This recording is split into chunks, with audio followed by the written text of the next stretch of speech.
Peter Mason was 39 years old, the winter the valley closed against him. He had no wife, no children, no partners left, willing to speak his name in daylight, just his father's folding knife in his coat pocket and $11 in coin knotted into the corner of a bandana. With that $11 and a borrowed wagon, he claimed an abandoned line shack on the wind-cut spine of High Ridge, a place so steep and mean that no man in the country had bothered to fence it. But what nobody in the valley knew, and what Peter himself did not yet suspect, was that beneath the frozen earth behind that shack lay something that would change the shape of his life forever. Settle in with us, and before we go any further, let us know where you're watching from. He had been born on a hardscrabble outfit 2 days' ride south of the ridge, the third and last son of a Missouri-bred cattleman named Wesley Mason, who had come west after the war with a wagon, a spavined mare, and a wife too tired to argue with him. Peter's mother died of a lung sickness the summer he turned 6, and by the time he was 9, he was riding fence with his father and older brothers, learning to read weather off the shoulders of the hills and to sleep light in the saddle. His brothers were older by 7 and 9 years respectively, big-handed men who inherited their father's temper without his patience, and when Wesley Mason went down under a rolling horse in the spring of Peter's 15th year, the older boys sold the outfit inside a month and divided the money between them, telling Peter he was welcome to whatever they had not counted. What they had not counted was Wesley's folding knife, bone-handled and worn smooth on the belly of the grip, and Peter took it out of the top drawer of the bureau and put it in his pocket and walked out into the road with nothing else that was his.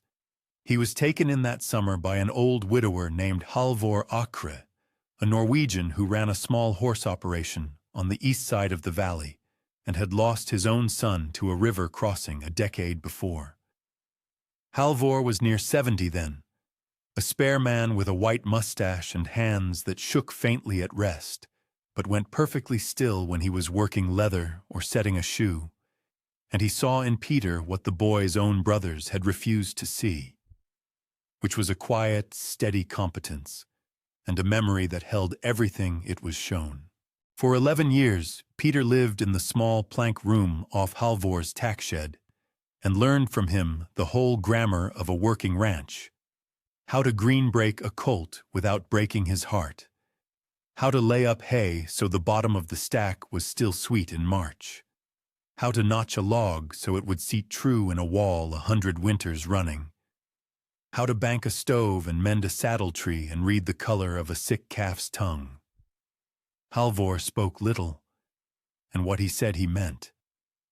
And when he died in his sleep, the winter Peter was 26, he left the boy his tools, his stove, his 8 head of saddle stock, and a piece of bottom land along the creek that the county recorder later swore was never signed over in a form the law would recognize. Peter fought that ruling for 2 years and lost, and after that, he worked the land anyway on a lease he paid to the men who had wrested it from Halvor's estate, running a small, clean outfit of his own. 60 head of good beef, a straight-built barn, a garden his neighbors admired without saying so. And it was that quiet prosperity, more than any quarrel or grievance, that finally set the valley against him. He was a man who had come up from nothing and made something, and he had done it alone, and there were men in the flat below who could not forgive either fact. His father's knife rode in his pocket all the while, and on the coldest nights he would take it out and open it and close it once, the way Halvor used to before he set to any careful work, and then put it away again and go on with what needed doing. The thing that finally moved against him did not come in the shape of a fight. It came in the shape of paper. On a Tuesday, in the first cold week of November, Peter rode into town to buy nails and a sack of coarse salt, and found a folded notice tacked to the door of the feed store, with his name printed across the top in a clerk's careful hand. He read it once in the wind, then folded it again and put it inside his coat, and went in and bought his nails and his salt, and paid in coin, and said good morning to the two men behind the counter, who did not quite meet his eye. The notice was from a committee of 3 landholders whose names he knew, and it advised him, in language that had been drawn up by somebody with a little schooling in the law, that his lease on the creek bottom would not be renewed at the turn of the year, that the standing grievances against his tenure, none of them specified, had been reviewed and found sufficient, and that he was expected to remove his stock and his belongings from the property no later than the last day of December. The paper was signed by all 3 men and witnessed by the town clerk, and there was nothing in it a man could argue with, because there was nothing in it that pretended to be a reason. It was a decision. It was the way a decision looks when the men who made it do not intend to hear an answer. Peter rode back up the creek in the afternoon light with the notice inside his coat and did not take it out again. He put his horse away and forked hay to the 8 head in the near pasture and split kindling for the evening fire. And when the fire was going, he sat down at the plank table Halvor had built and read the notice through a second time by the yellow light of a kerosene lantern. Then he folded it a 3rd time and set it under the salt cellar, and got out a stub of pencil and a piece of butcher paper, and began, in the same patient hand he used for tallying calves, to make a list of what was his. The 60 head were not his. They were the lease herd, and the lease herd would go to the men who had signed the paper. The barn was not his. The garden was not his. The house was not his. What was his fit on 2 sheets of the butcher paper and amounted to a stove, a set of harness, a saddle and blanket, a rifle, a hand axe, a broad axe, an adze, a draw knife, 2 hammers, a bucksaw, a froe, a keg of assorted nails he had bought a nail at a time, a bedroll, 3 wool blankets, a coffee pot, a skillet, a Dutch oven, 2 tin plates, a tin cup, a sack of flour, a sack of beans, a side of bacon, a canister of coffee, the 8 head of saddle stock Halvor had left him, and $11 in coin knotted into the corner of a bandana in the top of his war bag. He looked at the list for a long time. Then he put the pencil down and went outside and stood in the yard and watched the ridge above the valley go dark against the last of the sky. He did not curse and he did not weep. He went back inside and blew out the lantern and slept. In the morning he began to load. He had until the last day of December, but he did not need until the last day of December, and he had never been a man to give people the pleasure of watching him leave slowly. He borrowed a heavy wagon and a second team from a Swede named Otter Lindquist, who ran a small dairy at the north end of the valley, and who had, over the years, bought hay from him at a fair price, and once, in a bad calving season, sat up 2 nights in his barn without being asked. Otter asked no questions and would not take money for the loan of the wagon, and only said, in his slow, careful English, that he would want the team back in 3 weeks, and that if Peter needed a 4th, he could have the sorrel gelding as well. Peter took the sorrel. He was 3 days loading. He took the stove down in pieces and wrapped the fire bricks in sacking and laid the pipe along the bed of the wagon. He pulled the good boards off the loft floor of the barn, boards he had milled and set himself and could show a receipt for if any man asked, and stacked them on the wagon between the stove parts. He cut and dressed 30 straight lodgepole logs from a stand at the head of the draw where the timber was on open range and belonged to nobody, and he skidded them down with the sorrel and loaded them on a second trip. He rolled up a coil of rope and a coil of wire. He counted the tools twice. He walked the barn and the house one last time in the blue hour before dawn on the 4th morning, and he did not linger. The knife was in his pocket. The $11 was in the bandana. He climbed to the wagon seat and clucked the team into their collars and pointed them at the trace that climbed out of the bottom to the north. The road out of the valley was not a road so much as a memory of one, a pair of wheel ruts that switched up through jack pine and scrub oak and gave over, above the second bench, to nothing but the shape of the country itself. The wind came down off the ridge in long, cold breaths that smelled of snow that had not yet fallen, and the sky above the pines was the flat, pale color of tin. Peter drove with the collar of his coat turned up and his gloved hands loose on the lines and let the horses find their own pace on the pitches. The wagon groaned under the weight of the logs and the boards and the stove, and twice on the steep places he got down and walked at the near horse's head and spoke to him low and steady, the way Halvor had taught him to speak to a horse working hard uphill. The 8 head of saddle stock came behind on a lead, single file, patient, their breath white in the air. He climbed for the better part of 2 days. The first night, he made a dry camp under a leaning slab of granite, where a little grass had cured out of the wind, and staked the horses on long lines, and built a small, careful fire of dead pine, and boiled coffee, and ate bacon and a heel of bread, and slept in his bedroll under the wagon with the rifle inside the blanket beside him. In the morning there was rime on the canvas and rime on the horses' backs, and he shook it off and fed them each a double handful of oats from the small sack he had brought for that purpose, and hitched again and went on. The country opened as he climbed. Below him the valley narrowed and turned pale in the distance, and the houses along the creek shrank to the size of matchboxes and then to nothing. And above him the ridge came clearer with every mile, a long knife back of dark timber and gray rock running north and south under the sky, with the wind blowing steady along its top, and the first thin skirt of old snow lying in the shadowed places under the pines. He did not look back at the valley. He looked at the ridge. He watched the shape of it come toward him hour by hour, and he watched the light change on its face as the sun moved.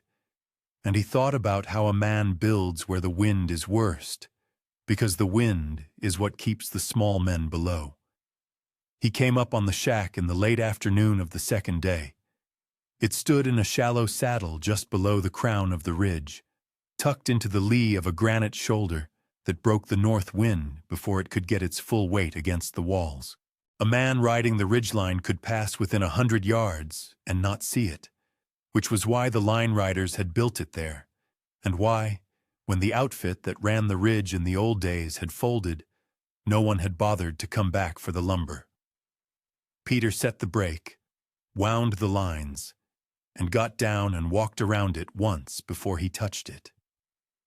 It was 12 feet by 16, notched log with a low-pitched roof of split shakes gone silver gray and curling at the edges where the nails had rusted loose. The ridgepole sagged in the middle by 1.5 inches. The door was oak plank, dropped off its top hinge and leaning against the frame so a man could push it aside with one hand. The single window on the south wall had lost its glass a long time ago and been closed against the weather with a scrap of tin nailed over the opening from the inside. The chinking between the logs was mud and horsehair on the lower courses, and pack-rat nest on the upper. And where the sun had been on it for years, the mud had cracked away and left long slots of daylight that a man could put 2 fingers through. There was a stovepipe hole cut through the roof over the northwest corner, and no stove under it, only a square of blackened floor plank and a scatter of old ash the wind had not been able to reach. Inside, the floor was pine plank laid on sleepers set on the dirt, and half the planks had rotted through where snowmelt had come under the door over the winters. A rough bunk frame was built into the north wall, 4 peeled poles pegged into the logs, the rope lacing long since gone. There was a shelf on the west wall at shoulder height, warped but sound, with a tin cup still on it. The tin gone black with age and a mouse nest inside the cup. A 3-legged stool lay on its side under the bunk. In the northeast corner, half buried in drifted dirt where the floor had failed, was a broken crock and the iron ring of a lantern with the glass gone. The whole place smelled of cold earth, pack rat, and old pine tar.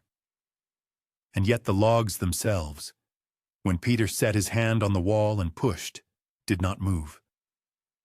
Whoever had notched them had known the work. The corners were saddle-notched square, and the walls had settled true. The ridgepole sag was in the shakes, not the frame. A man with time and boards and nails and a stove could make it winter-tight in a month. Peter stood in the doorway for a long minute and looked at it and did not sigh.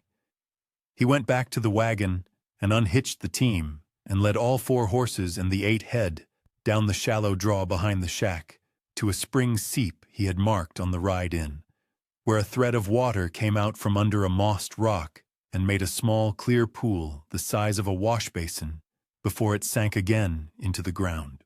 He watered them there and staked them on the flat above the seep on grass that was thin but cured. Then he came back to the shack, pulled the door aside, and began to unload. He unloaded the stove first, piece by piece, and set the pieces on a canvas laid out on the leeward side of the wall. He carried in the good barn boards 2 at a time and stacked them along the south wall out of the weather. He rolled the 30 lodgepole logs off the wagon down a pair of skid poles and laid them out parallel along the level ground below the shack, butt to butt, so they would not roll in the wind. He took the tools out one by one and laid them along the shelf and against the wall inside. The broad axe and the adze and the draw knife and the froe and the 2 hammers and the buck saw and the hand axe and the keg of nails. And when he was done, he stood in the middle of the room and counted them once more with his eyes, and it came out right. He slept that night on the plank table Halvor had built, which he had brought up, broken down, and laid back together with pegs in the middle of the floor, because the floor itself was not sound enough to lie on. He slept in his bedroll on the table with the rifle beside him, and his father's folding knife in his coat pocket, and the bandana with the $11 under the folded coat that was his pillow. The wind came over the ridge in the small hours, and worked at the tin over the window and at the loose shakes, and he lay listening to it, and understood that this was the sound he would be living inside for the rest of his life, and he was not afraid of it. In the morning, before he did anything else, he took a shovel and began to cut into the slope behind the shack for a root cellar and a level pad for a stable. The slope there rose sharp behind the north wall, and he meant to dig back into it 4 feet deep and 8 feet wide and use the earth he took out to bank the north side of the shack against the wind. The ground was frozen an inch down and loose gravel and clay beneath. Easy digging in the top foot and heavier below where the clay ran to a pale streak the color of ash. He worked steadily through the morning, throwing the dirt up onto a growing berm against the shack, and by noon he was down 2 feet at the deepest point and had a squared face of clay in front of him. He stopped to eat a piece of bacon cold on a heel of bread and to drink from a canteen, and then he took up the shovel again and set the blade against the clay face and pushed, and the blade went in 6 inches and stopped against something that was not clay and not stone. He knelt and worked with his hands. What came out of the clay first was a corner of squared timber, a hewn cedar sill blackened with age and still sound at the heart. He worked along it with the point of the shovel and uncovered a foot of it and then 2 feet, and then the mortised end where another timber had once joined it at a right angle. Farther along, a foot below the sill, his shovel struck iron, a hand-forged strap hinge, 4 inches wide, still riveted through a fragment of oak plank. He sat back on his heels and looked at it for a long time. Somebody had built here before the line riders. Somebody had built here in a good square way, with cedar sills and forged iron, and the mountain had come down over the top of it and covered it, and the line riders had put their shack 40 feet away and never known. He dug for the rest of that day and into the next. The shape came clear slowly. A small square structure, 10 feet on a side, cut back into the slope so that 3 of its walls had been earth-banked from the day it was built. The front wall had collapsed inward when the roof gave, and the roof itself, whatever it had been, was gone entirely to rot and dirt. But the 3 banked walls stood to a height of 4 feet, cedar log on cedar log, chinked with lime mortar that had held where the mud in the shack above had failed.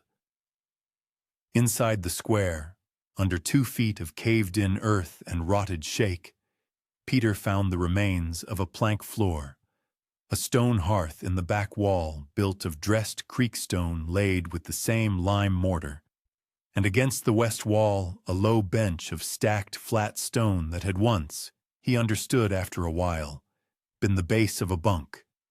He cleared it slowly. He was careful with the shovel now and used his hands more than the blade. By the end of the second day, he had the hearth swept clean and the floor down to plank, and he had found, in the earth near the bench, a horseshoe of an old pattern, a broken clay pipe, 3 square nails, and the brass buckle of a bridle. He understood by then what he was standing in. It was the swing station of a stage line that had gone out of the country before Peter was born, a place where a driver had changed teams and taken coffee and gone on. Halvor had spoken of it once, years back, as a thing that had existed somewhere on the ridge and been forgotten.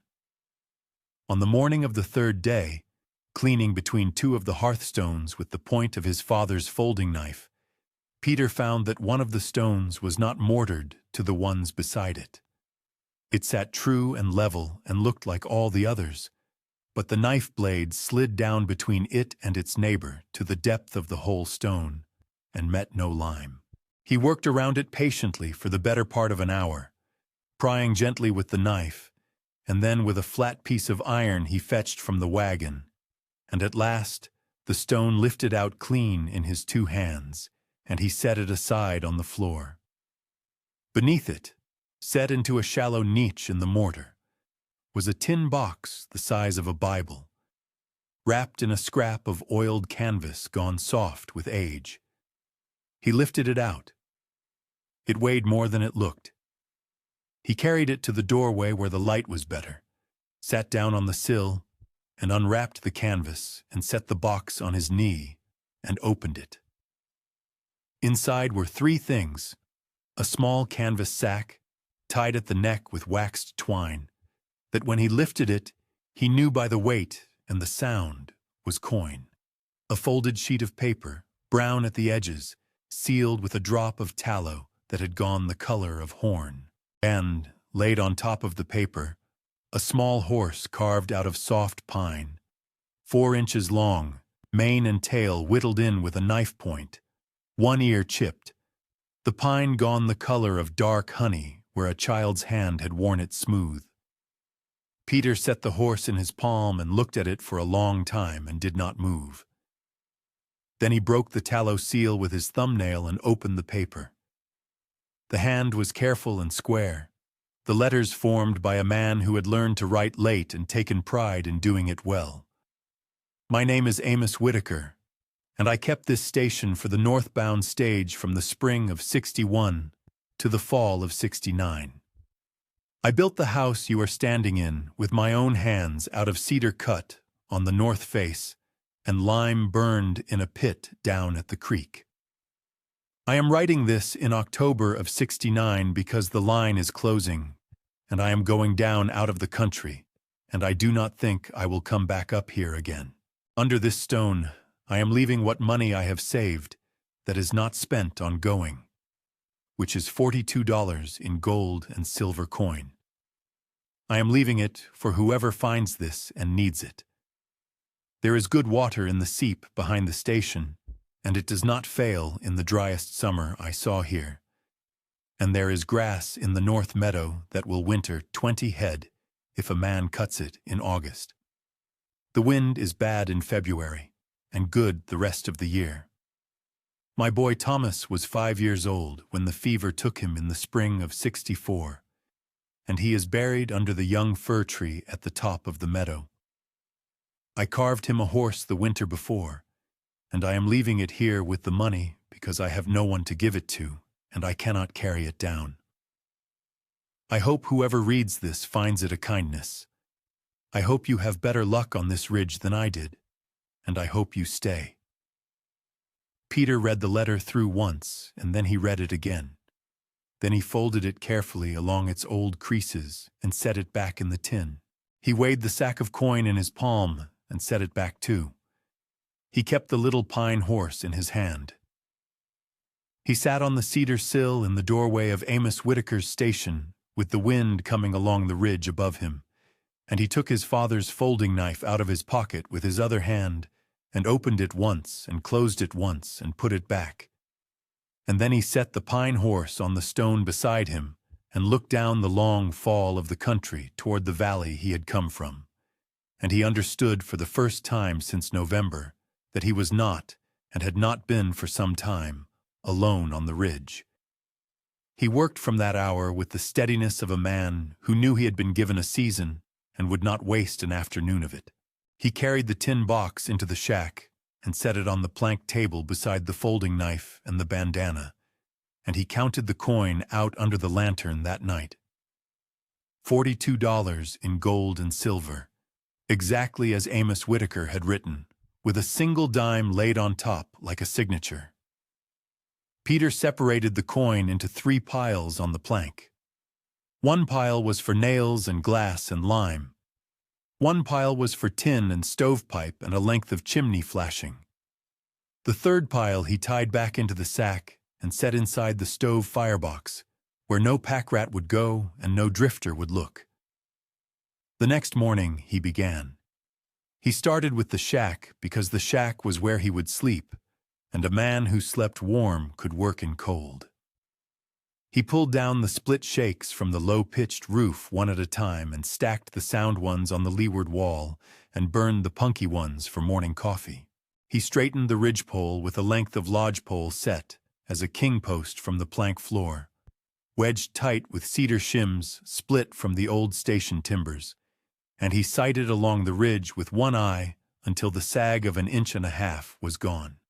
He laid new shakes he had rived himself from a fir round he skidded up out of the north draw, using the froe and a wooden mallet Halvor had taught him to make from a hickory burl, and he nailed them with square nails from the keg in overlapping courses the way Halvor had shown him one October 20 years back. He set the door back on its top hinge with a strap he forged cold by hammering a length of wagon iron flat between 2 stones, and he chinked the lower walls with fresh mud and horsehair from the sorrel's mane, and he chinked the upper walls with lime mortar he mixed from a small keg of slaked lime he bought off Otter Lindquist when Otter came up the ridge in the 2nd week of December with a sled and a load of oats and a pair of laying hens in a crate. Otter stayed 3 days. He said little and worked steady, and he helped Peter set the stove and run the pipe through the roof with a tin collar bent to the pitch. And on the 3rd morning he took his sled back down the ridge without payment, and said only that he would come again after the January thaw with more oats and a milk goat if Peter would have one. The next man up was Reuben Doyle, a blacksmith of about 50, who kept a small forge 2 days east on the freight road, and who had known Halvor Eakre and had shod for him when Peter was still a boy. Reuben came because Otter had spoken his name in a saloon, and Reuben had listened. He brought a bar of good iron across his saddle and stayed a week.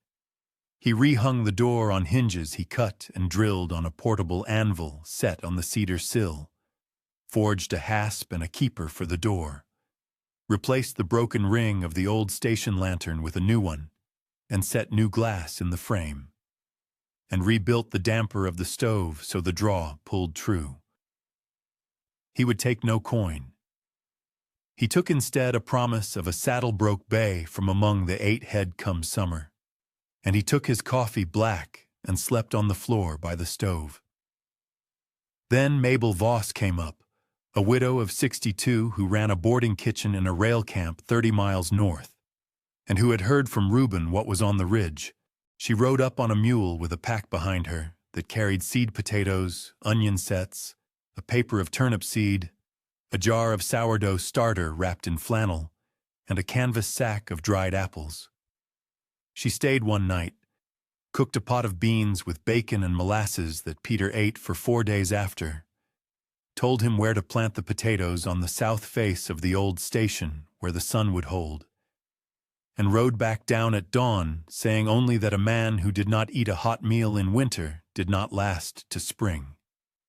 By the end of January, the shack was warm, the stove pulled clean, the chinking held. Peter had banked the north wall to the eaves with the earth he had dug out of the slope, and he had roofed the old station with new shakes and a low pitch under an overhang of the granite shoulder, so that snow slid off it clean. Inside the station, he kept the tools, the seed, the sack of coin, the tin box, and the small pine horse on the stone hearth, where Amos Whitaker had left it. He kept the folding knife in his pocket. He kept the $11 in the bandana in the stove firebox with the rest. He fed the 8 head and the 4 borrowed horses on hay he had cut and stacked from the small flat below the seep. And when Otter came up in February through wind that Amos had warned him of in the letter, Otter took the borrowed team and the sorrel back down the ridge with a sack of split shakes as thanks. The ridge did not break Peter that winter. The wind worked at the tin and at the shakes and did not find a way in. By the first thaw, word had gone through the country that a man was living on high ridge above the valley that had cast him out, and that he was not coming down. Riders began to pass on the ridge trail who had not passed there in years, and most of them stopped.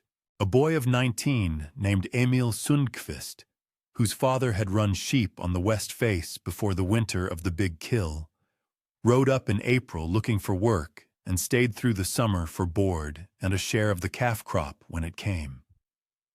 Emil could shoe a horse, rive a shake, and read a brand at 50 yards, and he slept in the old station on a pallet of fir boughs and a wool blanket, and called the station the cellar because Peter had begun keeping potatoes there in a bin of straw against the cedar wall. In May, Peter rode down off the ridge for the first time since November, not into the valley, but around it to the north, and he came back 3 days later with 6 young heifers and a bull calf he had bought with Amos Whitaker's gold from a widow named Hannah Bergstrom, who was leaving the country.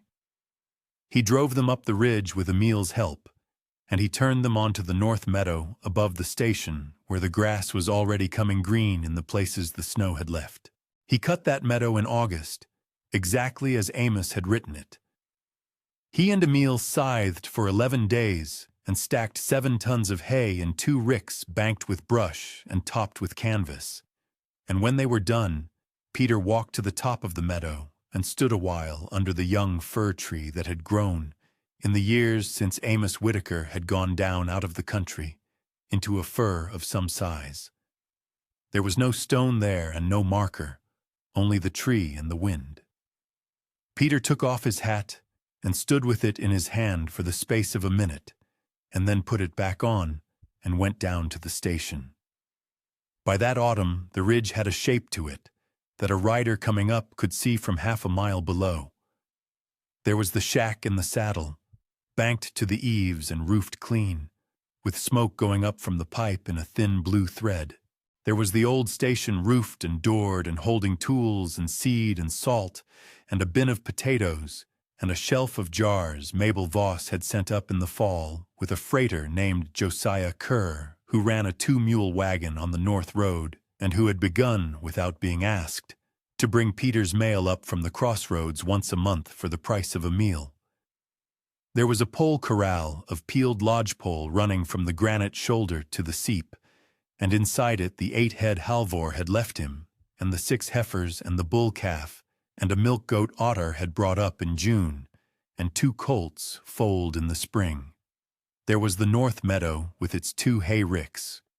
There was a small kitchen garden on the south face, where the potatoes and turnips and onions Mabel had set had come up thick. People began to know his name. Riders coming north on the freight road spoke of Peter Mason on the ridge the way they spoke of a landmark, and the men who had signed the notice in November heard it in the saloons and at the feed store, and did not speak of it in return. Twice that summer, a man had ridden up from the valley with a paper in his coat. Once a surveyor sent by the committee of 3 to argue that the ridgeline ran through Peter's corral, and once a deputy with a vaguely worded summons about back taxes on land Peter did not own. And each time Peter had met the rider at the switchback below the saddle with the rifle across his knees, and Emile standing at the granite shoulder in plain sight with a second rifle. And each time Peter had read the paper and handed it back, and said only that the ridge was open range, and the shack was a claim in his name filed at the county seat in December. And the man was welcome to water his horse at the seep before he went down. Each rider had watered his horse and gone down, and no paper had come after. Small rituals formed around the place because a place that is lived in makes them. On the last Sunday of every month, Josiah Kerr came up the ridge with his 2 mules and a wagon, and brought Peter's mail and a sack of flour and whatever Mabel Voss had sent. And he ate at the plank table Halvor had built, and drank 2 cups of coffee, and went down before dark. On the first cold morning of every week, Peter walked to the top of the north meadow before breakfast, and stood a minute under the fir tree, and came back. On any evening a rider was on the ridge, Peter set an extra plate at the table without being asked, and the rider slept in the station on Emile's pallet, and Emile slept by the stove, and no coin changed hands, and no thanks were spoken beyond the working kind.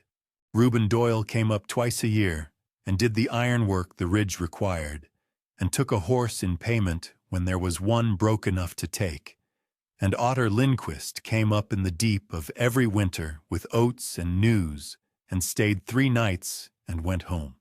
By the end of the second summer, the ridge was known in the country as Mason's Ridge, though Peter himself never spoke it that way, and the shack was known as Mason's House, and the old station was known as the Cellar, and men who had never met Peter tipped their hats when his name was said in a certain tone, in a certain kind of room. The valley below him went on as it had, with its committee and its clerk and its lease papers, but the country had moved a little around it, and the strongest holding for 40 miles in any direction was no longer on the creek bottom. It was on the wind-cut spine of High Ridge, in the lee of a granite shoulder, where a man who had come up with $11 and a folding knife had built a place that a hard winter could not find its way into, and a paper from town could not reach. On an evening in the 3rd October, Peter sat inside the cabin with the stove pulling clean and the wind moving along the ridge the way it moved every night in that season, steady and without malice, working at the tin over the window and finding no way in. Emile had ridden down to the crossroads with Josiah Kerr for a sack of coffee and a spool of wire, and would be back the next afternoon. The heifers were bred. The bull calf had grown into a bull. The 2 colts Halvor's mares had thrown were halter broke and standing in the pole corral against the granite shoulder, and the second hay rick, cut in August exactly as Amos Whitaker had said it should be, was topped and canvassed and would carry the ridge into April.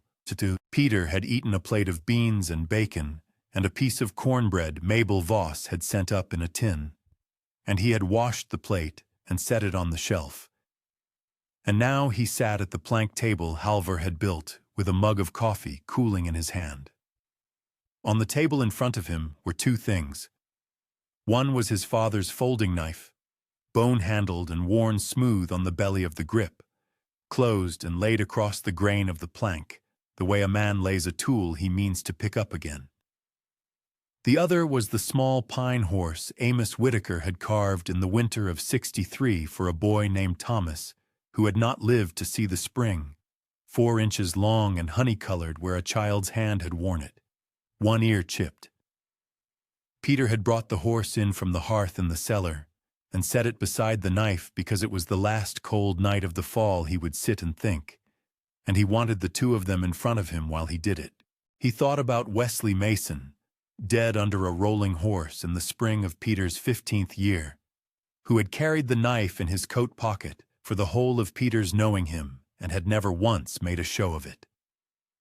He thought about his two older brothers, who had counted the money and left the knife because a bone-handled folder was not worth counting, and he understood, sitting there, that they had been right about the counting and wrong about the worth. He thought about Halvor Acre, who had taken a boy of 15 into a plank room off a tack shed and given him 11 years of quiet instruction, and then a piece of bottom land the law would not honor. And he thought that Halvor had given him something the law could not take back either, which was the knowledge of how to notch a log to seat true for 100 winters. And that knowledge was standing around him in every wall of the shack and every wall of the cellar. He thought about the committee of 3 and the town clerk, who had witnessed their paper, and he found he could no longer bring their faces up clearly, only the shape of the folded notice inside his coat on the ride back up the creek that November afternoon. And he thought about Amos Whitaker, whom he had never met and never would, who had kept the northbound station from the spring of 61 to the fall of 69, who had built the cellar with his own hands out of cedar cut on the north face, who had buried a boy named Thomas under a young fir at the top of the North Meadow in the spring of 64, and who had gone down out of the country in October of 69 with $42 laid under a hearthstone for whoever came after and needed it. Peter picked up the pine horse and turned it in his fingers and set it down again beside the knife. 2 men he had never met in this life had loved a boy each and lost him, and each of them had left behind the small worn thing he had carried, and both of those things were on the plank table in front of him now, and the ridge was quiet around the cabin, and the stove was pulling clean, and the 8 head Halvor had left him and the 6 heifers Amos Whitaker had bought him were standing together in one corral under one sky, and Peter Mason was not, and had not been for some time, alone on the ridge. He drank the last of the coffee cold. He carried the knife and the pine horse to the shelf on the west wall and set them side by side there. The knife closed, the horse standing on its 4 small legs with its chipped ear toward the door. He banked the stove for the night. He went to the doorway and looked once down the long fall of the country toward the creek bottom, where the houses along the water were small yellow points in the dark. And then he closed the door and set the hasp Reuben Doyle had forged, and went to his bunk. Peter Mason was 39 years old, the winter the valley closed against him. He had no wife and no children, and no partners willing to speak his name in daylight. And he had $11 in coin knotted into the corner of a bandana and his father's folding knife in his coat pocket. And he spent that $11 on an abandoned line shack on a ridge so steep no man in the country had bothered to fence it. It was the best $11 he ever spent. If this story sat with you the way it was meant to, take a moment to subscribe and share it with someone who has been counted out of a place they built and told to go. Because a story like this one only travels as far as the people who pass it along, and there are more of them coming. And before you go, sit with this a while. What is the abandoned thing in your own country? The shack on the ridge nobody wanted, the ground too steep for the men who cast you out to follow you onto, and what would you build there if you finally climbed up and looked around?